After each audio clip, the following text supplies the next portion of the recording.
নমস্কার।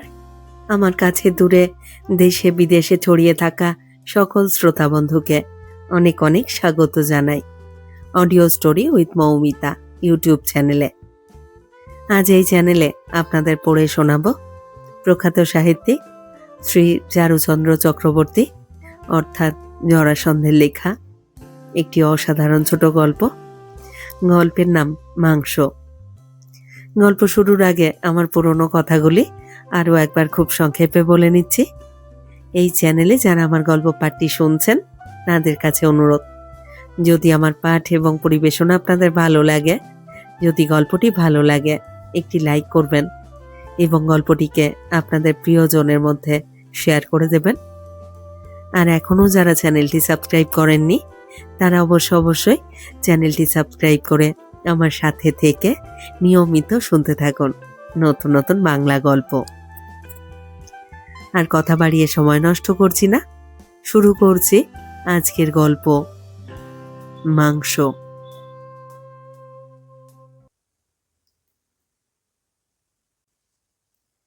শহরতলির এই অঞ্চলটায় কিছুদিন থেকে চুরির হিড়িক পড়ে গিয়েছে। দোকানের তালা ভেঙে, ধনী গৃহস্থের জানালার গ্রিল কেটে, বড় রকম বার্গলারিও হয়ে গিয়েছে 2-3টে। থানার বাবুদের সেই মামুলি সাফাই। পলিটিক্যাল হাঙ্গামা থামাবো না চোর ডাকাত ধরবো? এসপি এসে ঘুরে গিয়েছেন 2বার। তার বিশ্বাস সবই একটা পুরনো পাকা গ্যাংয়ের কাজ। ধরা পড়ছে না, তার কারণ শোষের মধ্যেই ভূত ঢুকে বসে আছে। তারপরে একজন নতুন অফিসার পাঠিয়েছেন, সাব ইন্সপেক্টর অনুপম ঘোষ। 3-4 বছর হলো ঢুকে যায় পুলিশে। বুদ্ধি আছে, কাজ করবার আগ্রহ আছে, এবং সবচেয়ে ভালো কথা অনেস্ট অর্থাৎ সৎ। অন্তত এখনো আছে, পরে কি হবে বলা শক্ত। অনুপম আসবার পরও 2টো কেস হয়ে গেল, কাউকে ধরতে পারেনি। তবে কিছু সন্দেহজনক সূত্র পাওয়া গিয়েছে, কিন্তু তার উপরে নির্ভর করে অ্যারেস্ট তো করা চলে না। রাজনৈতিক দলগুলো একসঙ্গে চেঁচাতে থাকবে, অ্যারেস্ট যদি বা করে ধরে রাখতে পারবে না। কোর্টে গেলেই জামিন, কিংবা কোর্ট পর্যন্ত পৌঁছবার আগে পাড়ার দাদারা এসে ছাড়িয়ে নিয়ে যাবেন।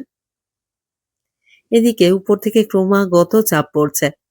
সার্কেল ইন্সপেক্টর এসেছিলেন সেদিন, বলে গিয়েছেন, আর 7 দিন সময় দিয়েছেন পুলিশ সাহেব।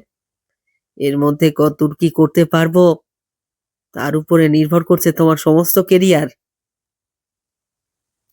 অনুপম রাউন্ড বাড়িয়ে দিল। পালা করে 2জন সিপাই নিয়ে এলো, এই পাড়া ও পাড়া টহল দিয়ে বেড়ালো। কোনো রাত্রে 2 ক্ষেপ ঘুমটুম উঠল শিখে। কদিন পরে একটা মারাত্মক ঘটনা ঘটে গেল চোখের সামনে। নামি সোনার উপর দোকান, গোটা 5-6 বড় বড় মজবুত তালা ঝুলছে দরজার গায়ে। সবগুলো খোলা হয়ে গিয়েছে, ঠুকে নয়, অ্যাসিড দিয়ে গলিয়ে। বাকি শুধু একটা। এমন সময় অনুপম হঠাৎ গিয়ে পড়ল। Hands up! একজন পালালো, আর একজন আর পারল না। হাত তুলে দাঁড়ালো পিস্তলের মুখে। হুইসেল বাজাতে সিপাই দুটিও এসে পড়ল। একজন হাতকড়া নিয়ে এগিয়ে গিয়ে চেঁচিয়ে উঠল, আরে এ যে বটুবাবু! অনুপম টর্চ ফেলল লোকটার মুখে। চেনা চেনা বলে মনে হলো তারও। থানাতেই দেখে থাকবে বোধহয়। বটুবাবুর মুখে একগাল হাসি, প্রায় গলে গিয়ে হাত জোর করে বলল,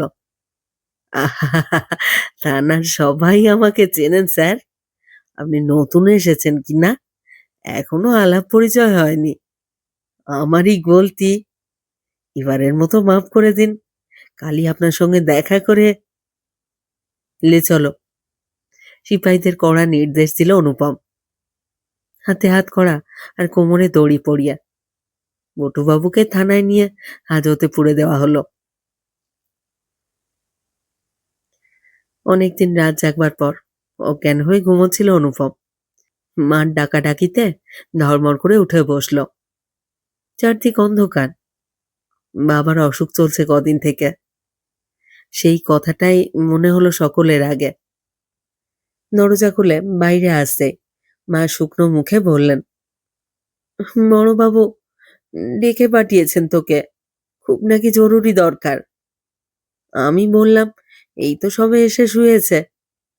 তা সিপাই বলে গেল, তাহলেও তুলে দিতে বলেছেন বড়বাবু। এক আচ্ছা চাকরি জুটেছে বাপু, ফ্যাসাদ লেগেই আছে। রাত্রিরে যে একটু ঘুমোবে ছেলেটা, তারও জো নেই।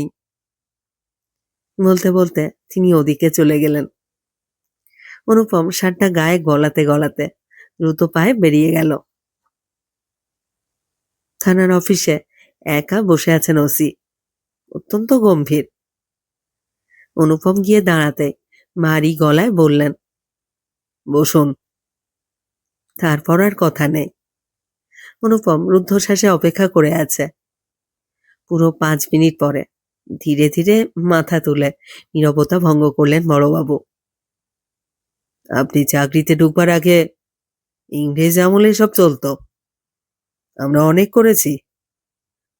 উপরওয়ালারা নজর দিতেন না, কেউ কেউ বরং স্পষ্ট ইঙ্গিত দিতেন। দেশ স্বাধীন হওয়ার পর সেসব কারবার বন্ধ করে দিতে হয়েছে। গভর্নমেন্ট যখন চায় না, দেশের লোক হইচই করে, তখন কি দরকার? আমাদের চাকরি বাঁচানো নিয়ে কথা, কি বলেন?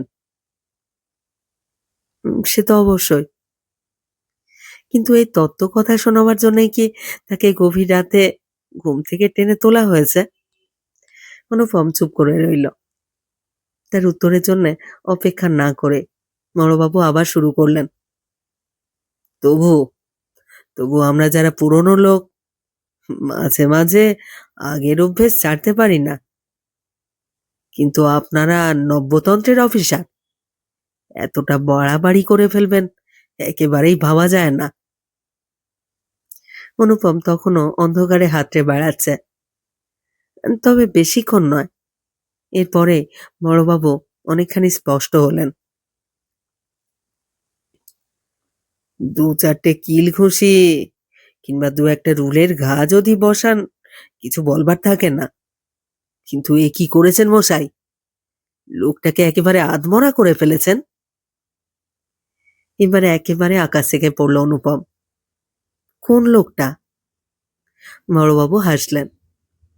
আমার কাছে আর লুকোচ্ছেন কেন অনুপম বাবু? আসুন। সহকারীকে নিয়ে চললেন হাজতের দিকে। দরজার সামনে গিয়ে জোরালো টর্চ জেলে বললেন, দেখতে পাচ্ছেন? অনুপম শিউরে উঠল। লোকটা উপুড় হয়ে পড়ে আছে মেঝের উপরে, পিঠময় রক্ত, কেটে কেটে বসে গিয়েছে চাবুকের দাগ। এ কি করে হলো? অনেকটা যেন স্বগতোক্তির মতো বলল অনুপম। বড়বাবু সেই কথার জবাব না দিয়ে ইংরেজিতে প্রশ্ন করলেন, পালাবার টালাবার চেষ্টা করেছিল কি, কিংবা চড়াও হয়েছিল আপনার উপরে? অনুপম মাথা নাড়ল। না। তাহলে তাহলে এতটা মারধর করবার কি কারণ দেখাবেন আপনি? আমি ওকে মারিনি। আই ডিডন্ট টাচ হিম। আপনি না মারুন, আপনার হুকুমে সিপাহীরা মেরেছে। It's all the same. না না, মারবার হুকুমও আমি দিইনি, আমার সামনে কেউ মারেও নি। বড়বাবু আবার মুচকে হাসলেন। লোকটার দিকে তাকিয়ে হাঁক দিলেন, এই! সে মাথা তুলে তাকালো। কে মেরেছে তোকে? ঠিক কথা বলবি, মিথ্যে বললে ডবল সাজা হয়ে যাবে। সে উঠে বসে হাত দিয়ে অনুপমকে দেখিয়ে দিল। অনুপম সবিষয়ে প্রশ্ন করল, আমি আমি মেরেছি তোমাকে? আসামি চুপ করে রইল। অর্থাৎ, যার অর্থ হ্যাঁ। কোথায়? থানার সামনে, পুকুর পাড়ে। 2জন সিপাহী পাশে দাঁড়িয়েছিল। এরপরে আর কি বলবে অনুপম? বড়বাবু ফিরে যেতে যেতে বললেন, ও বেটা চোর, ন্যাচারালি ওর কথা আমি বিশ্বাস করিনি। সিপাই দুটোকে ডেকে ঘটনাটা জানবার চেষ্টা করলাম। কি বললে তারা? ওই কথাই বলল, বেশ, আরেকবার ডাকাচ্ছি আপনার সামনে। দরকার নেই। বেশ কিছুটা ঝাঁজের সঙ্গে বলল অনুপম। বড়বাবু ধীর শান্ত কণ্ঠে বললেন, আপনার বয়স অল্প, সহজে উত্তেজিত হওয়া স্বাভাবিক। তবু বলছি, এই সময় মাথা ঠান্ডা রাখা দরকার। ব্যাপারটা যে খুব সিরিয়াস, নিশ্চয়ই বুঝতে পারছেন। এবার আমাকে কি করতে বলেন? আমি আর কি বলবো, আপনি যা ভালো বোঝেন করুন। আমার অবস্থাটা ভেবে দেখুন, যদি চেপে যাই আমার নিজেরই বিপদ। কেননা ব্যাপারটা চাপা থাকবে না, অতগুলো ইনজুরি রয়েছে। আর যদি আসামির স্টেটমেন্ট রেকর্ড করে উপরে পাঠাই, ডিএসপি অজয় গুপ্ত আসবে এনকোয়ারিতে। তাকে তো আপনি ভালো করেই জানেন। তারই বা দোষ কি? হাওয়া যেদিকে বইছে সেই দিকেই তো চলতে হবে। ফস করে আপনার সাসপেনশন অর্ডার এসে যাবে, সঙ্গে সঙ্গে 324 কিংবা 26 ধারায় মামলা দায়ের হবে। অনুপমের বুকের ভিতরটা কেঁপে উঠল। বাবার ওই অবস্থা, বোনের বিয়ে দিয়েছিল বছর 2 আগে, মোটা টাকা দেনা করে। মাস 3 হলো একটা কচি বাচ্চা কোলে করে বিধবা হয়ে ফিরে এসেছে। আরো 4টে ভাই বোন, সবগুলো পড়ছে। মা আছেন, গোটা সংসারের ভার তার একার উপরে। একটু বোধহয় অন্যমনস্ক হয়ে পড়েছিল অনুপম। বড়বাবুর কথায় চমক ভাঙল। তিনি বলছিলেন, একটা পথ অবশ্য আছে। ওসির মুখের উপরে সাগ্রহ দৃষ্টি ফেলল অনুপম। তিনি একটু থেমে তারপর যোগ করলেন, ওই আপদটাকে ছেড়ে দিন। ছেড়ে দেব? প্রায় চেঁচিয়ে উঠল অনুপম। দাঁড়ান দাঁড়ান, কথাটা আগে শেষ করতে দিন। আরে, ওর বদলে আরেকটাকে এনে পুড়লেই হবে। আমাদের কিছু করতে হবে না, ওই জুটিয়ে দেবে। তার নামে মামলা চলবে। আপনার সাপও মরল, লাঠিও ভাঙলো না। এছাড়া আর তো কোনো উপায় দেখছি না। আপনার দিকে চেয়েই বলছি, আপনার সাংসারিক অবস্থা তো আমি জানি। অনুপমের প্রবল ইচ্ছা হলো সামনের প্যাড থেকে একটা কাগজ ছিঁড়ে নিয়ে শুধু 2টো কথা লিখে দেয়, আই রিজাইন। তারপর সেটা ওই লোকটার মুখের উপরে ছুঁড়ে ফেলে দিয়ে বেরিয়ে যায়। কিন্তু হাত উঠল না, যেমন ছিল তেমনই নিঃশব্দে বসে রইল। তখন সকাল হয়ে গিয়েছে।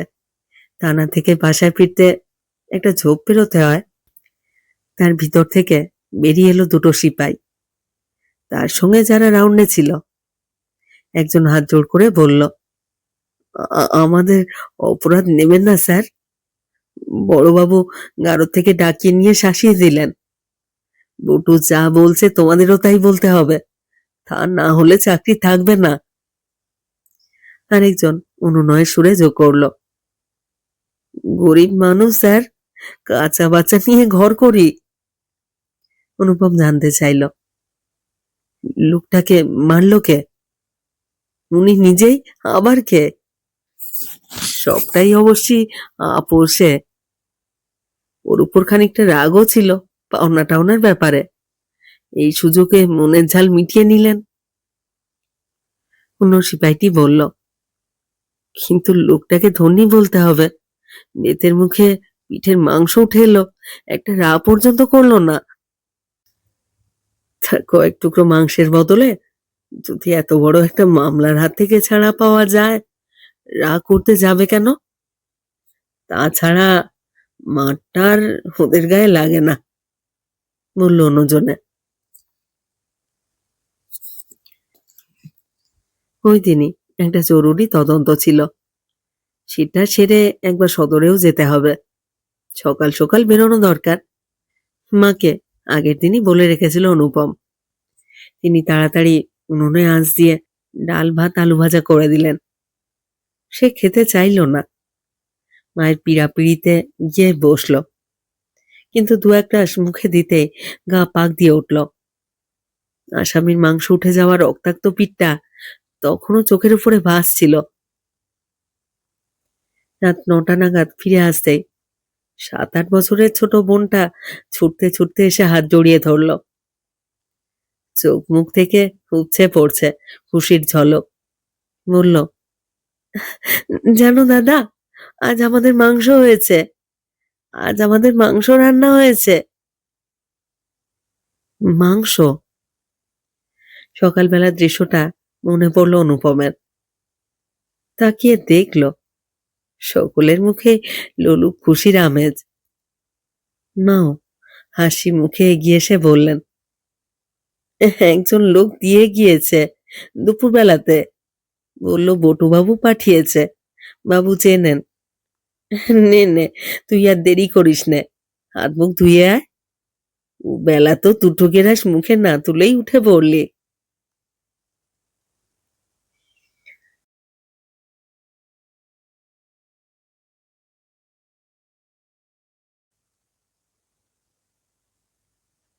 শেষ হলো আজকের গল্প, জরাসন্ধের লেখা ছোট গল্প মাংস।